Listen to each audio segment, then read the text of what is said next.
Gadis ini ditemukan meninggal tanpa wajah dan dibuang ke lapangan kosong. Hah, kok bisa? Jadi kejadian sadis ini tuh terjadi di kota Lapu-Lapu di Filipina.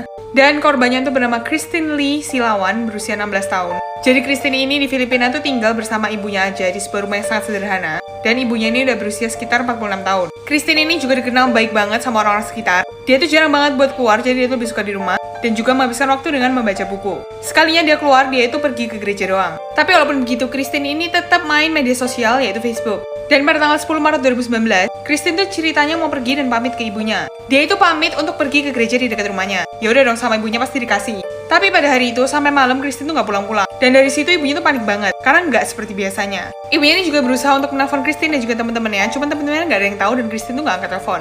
Dan akhirnya ibunya ini memutuskan untuk lapor polisi. Tapi karena belum 1x24 jam, jadi polisi tuh belum bisa memproses. Sampai keesokan paginya tanggal 11 Maret, polisi tuh ditelepon sama warga. Mereka tuh bilang bahwa mereka menemukan sebuah mayat di lapangan Sitio Mahayahai. Ini tuh emang lapangan kosong gitu. Dan dari situ polisi langsung ke TKP. Dan polisi tuh kaget banget karena waktu di TKP, jasad ini tuh kayak nggak punya muka. Jadi udah dicopotin gitu kulitnya. Dan cuman sisa setengah doang mukanya. Tenggorokannya tuh hilang dan kuping bagian kanannya tuh juga hilang. Terus ditemukan banyak banget luka tusukan. Dan karena hal itu polisi tuh kan nggak bisa mengidentifikasi. Tiba-tiba ibunya Christine tuh ditelepon sama polisi, ngabarin lah dan disuruh datang ke TKP.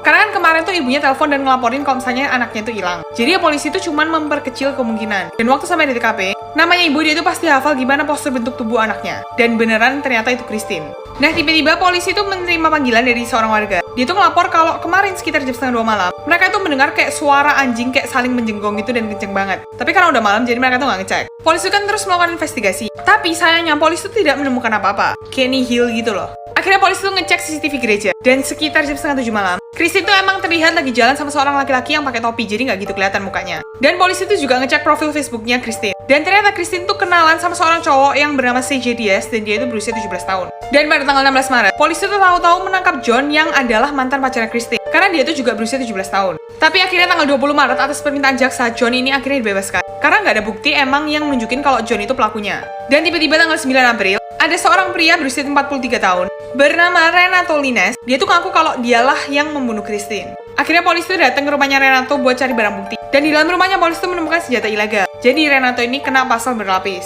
Dan dia juga ngaku emang kenal Christine dari Facebook, tapi dia itu pakai ID palsu. Motifnya itu karena Renato tuh ngechat Christine di Facebook berkali-kali, tapi sama Christine tuh nggak dijawab. Jadi Renato memutuskan untuk nunggu Christine di depan gerejanya. Terus Renato ini juga bilang kenapa dia ngaku. Itu karena dia kasihan sama John. Karena John ini jadi bulan-bulanan masyarakat. Padahal kan John itu masih kecil, dan dia itu nggak bersalah. Tapi sebelum dijatuhi hukuman, Renato ini ditemukan udah meninggal gantung diri pada tanggal 24 Mei 2020 di dalam sel penjara. Karena dia itu depresi atas bulian masyarakat dan juga terintimidasi. Gimana menurut kalian guys? Komen di bawah.